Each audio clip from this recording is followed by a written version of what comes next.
उत्तर प्रदेश में अचानक ही मंत्रिमंडल विस्तार की चर्चा तेज हो गई है। चर्चा हालांकि कुछ वक्त पहले भी थी, जब दारा सिंह चौहान समाजवादी पार्टी से इस्तीफा देकर बीजेपी आए थे। उस वक्त ये चर्चा थी कि कोई एक छोटा मंत्रिमंडल विस्तार हो सकता है, लेकिन तब सियासत ने एक करवट ली। दारा सिंह चौहान को चुनाव लड़ाया गया, घोसी से वो हार गए और फिर ये चर्चा लगभग रुक सी गई थी कि आखिर ओम प्रकाश राजभर और दारा सिंह चौहान जो दोनों बीजेपी की तरफ आए हैं, क्या ये सिर्फ सहयोगी बनकर या सिर्फ पार्टी के भीतर बन आकर रहेंगे या फिर बीजेपी इन्हें कुछ देगी। चर्चा ये जरूर थी कि देर सबेर इन्हें मंत्रिमंडल में लिया जाएगा और बकायदा ओम प्रकाश राजभर तो ताल ठोक कर कहते रहे कि उन्हें मंत्री तो बनना ही है, मंत्री जल्द बनना है और मंत्री बनने से उन्हें कोई रोक नहीं सकता। लेकिन मुख्यमंत्री योगी आदित्यनाथ ने भी उन्हें ठीक ठाक इंतजार करवाया, यानी कि ओम प्रकाश राजभर को बीजेपी के तरफ, बीजेपी के फोल्ड में आए हुए सहयोगी के तौर पर 6-8 महीने का वक्त हो चुका है, लेकिन अभी भी ओम प्रकाश राजभर मंत्री नहीं बने हैं। लेकिन अचानक इस बात की चर्चा चलने लगी है कि जल्द ही अब योगी कैबिनेट का विस्तार हो जाएगा और ये विस्तार होगा नवरात्र के दौरान, यानी कि इसी अक्टूबर के 15-16 तारीख से लेकर 24 तारीख के बीच में कभी ये मंत्रिमंडल विस्तार हो सकता है, ऐसी चर्चा है। इसकी कोई पुष्टि नहीं, इसका कोई कॉन्फर्मेशन नहीं, लेकिन सियासी गलियारों में ये चर्चा खूब है।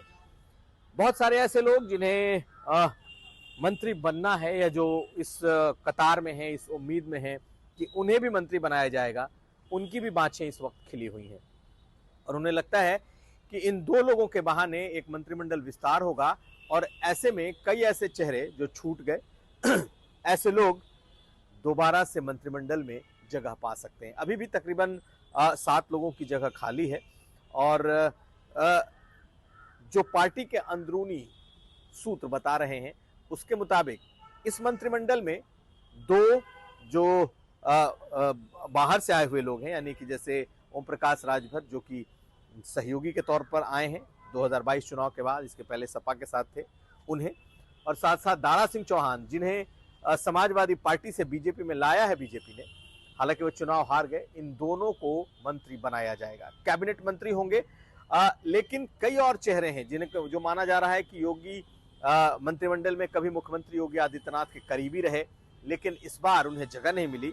हो सकता है कि उन्हें भी मंत्रिमंडल में जगह दिया जाए, ऐसी सियासी चर्चा इस वक्त खूब चल रही है और कई नाम भी चल रहे हैं। हालांकि नामों को शर्तिया तौर पर नहीं लिया जा सकता, लेकिन अगर आप सोचेंगे तो समझ जाएंगे। ये वो नाम है जो कभी मुख्यमंत्री योगी आदित्यनाथ के इर्द गिर्द या फिर उनके करीबी माने जाते थे और इन दिनों लखनऊ में एक बार फिर उनकी सियासी चहलकदमी बढ़ी हुई दिखाई दे रही है।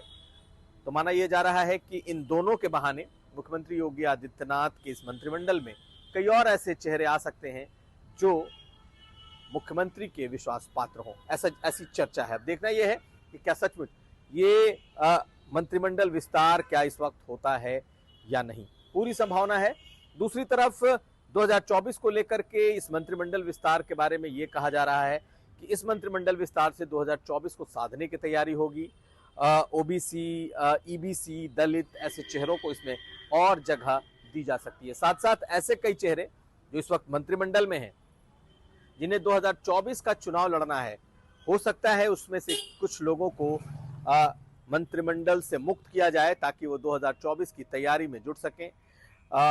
हो सकता है कई ऐसे नाम जो कि इस वक्त बहुत चर्चा में हैं, उन्हें 2024 के लिए तैयार किया जा रहा हो। हालांकि मंत्रिमंडल से किसी की छुट्टी होगी ऐसा नहीं लगता, लेकिन कई ऐसे बड़े नाम हैं जिनके बारे में कहा जा रहा है कि 2024 का चुनाव ये बड़े चेहरे लड़ेंगे।